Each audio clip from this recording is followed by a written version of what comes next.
Oh là là, ce n'est pas possible. Je vais péter un câble. On tire beaucoup trop sur la corde avec toutes ces contraintes. Elle va péter. Je suis vraiment fatigué de tout ça. C'est usant, mais jusqu'à la corde.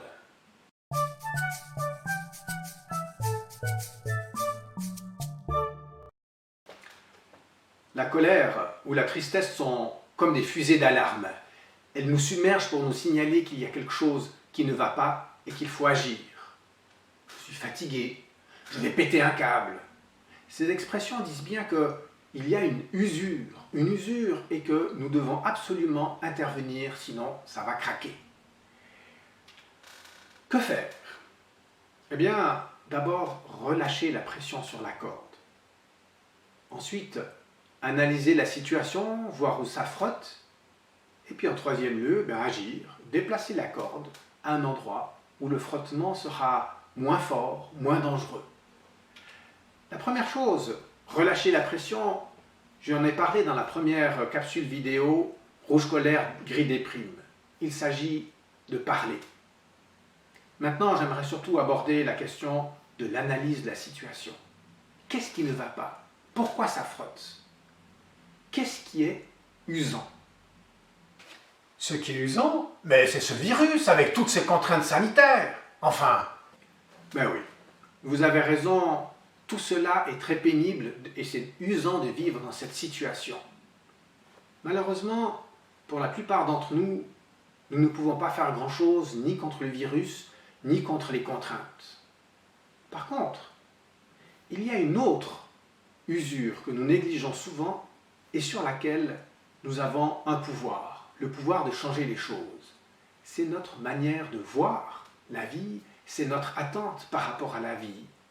Qu'est-ce que nous souhaitons de la vie? Que la vie redevienne normale, qu'elle reprenne ce cours tranquille que nous lui connaissions avant. La vie normale. Nous pensons souvent que la vie devrait être normale. Mais est-ce que c'est un bon adjectif pour qualifier la vie? Quand on voit que chaque vie est différente et qu'il y a autant de vies que de personnes sur cette terre, on se dit, mais c'est quoi une vie normale? Une vie comme il faut? Non mais là, vous jouez avec les mots, vous voyez bien ce que je veux dire.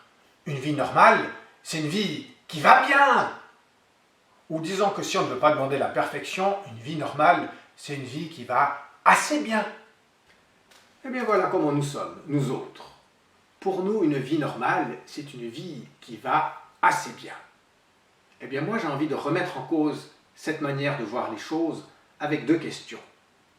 La première, c'est de regarder autour de vous et de regarder combien de personnes vivent une vie normale, c'est-à-dire une vie relativement bonne.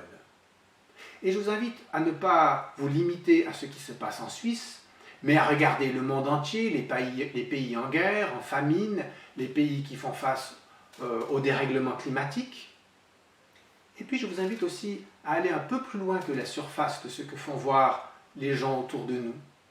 Combien vivent une souffrance secrètement ou en tout cas discrètement? Il y a tellement de souffrance dans ce monde qu'il est difficile de dire que la norme, c'est aller relativement bien. Et puis, la deuxième question, c'est celle de la garantie. Qui est-ce qui nous a garanti que notre vie allait se passer relativement bien? Est-ce que vous avez reçu une garantie à votre naissance, un peu comme lorsqu'on reçoit une garantie à l'achat d'un nouvel ordinateur? Moi, je trouve intéressant de constater que Dieu ne nous promet pas le bonheur, mais qu'il nous promet d'être avec nous dans les bons et dans les mauvais jours. Autant dire que la vie normale pour Dieu, c'est une vie avec des bons jours et avec des mauvais jours. Avec mes collègues, nous sommes assez souvent étonnés de voir que une des seules certitudes de la vie, à savoir qu'il y aura une mort, est assez peu intégrée. En fait, la mort est la seule norme de la vie, la seule chose garantie, et nous faisons comme si elle n'existait pas. en fait, nous la considérons comme anormale. Et assez logiquement, tout le cortège qui va avec la mort, comme la maladie, les échecs, les contraintes, enfin toutes ces choses-là, eh bien, nous le considérons comme anormal. Nous sommes en train de considérer comme anormal une bonne moitié de la vie. C'est une proportion qui varie, bien sûr, d'une proportion à l'autre. Nous attendons de la vie quelque chose qu'elle ne nous a jamais promis. Et en mettant comme ça la barre si haut, nous ne pouvons que être déçus.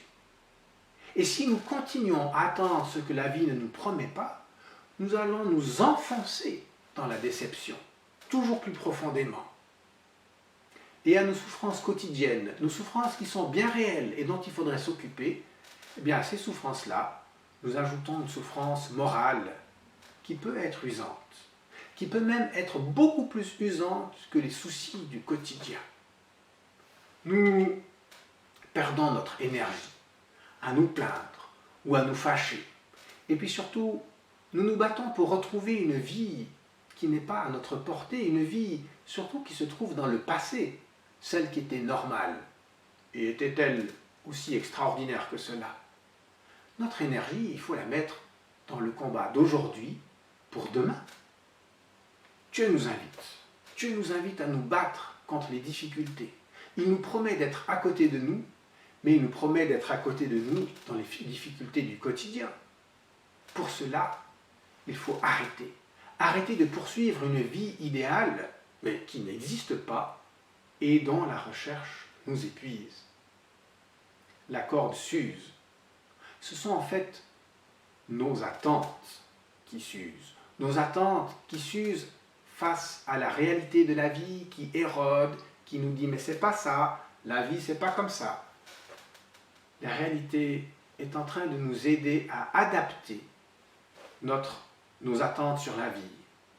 Alors maintenant, il faut prendre la corde et la déplacer pour qu'elle soit à un endroit où elle épouse beaucoup mieux le rocher. Il faut déplacer nos attentes pour les aider à épouser la vie telle qu'elle est. Nous serons ainsi soulagés, moi je crois, d'un grand poids. Et puis en prime, nous arrêterons de considérer le bonheur comme un dû et nous le recevrons comme un cadeau. Et ça permet de profiter du bonheur d'une manière beaucoup plus intense.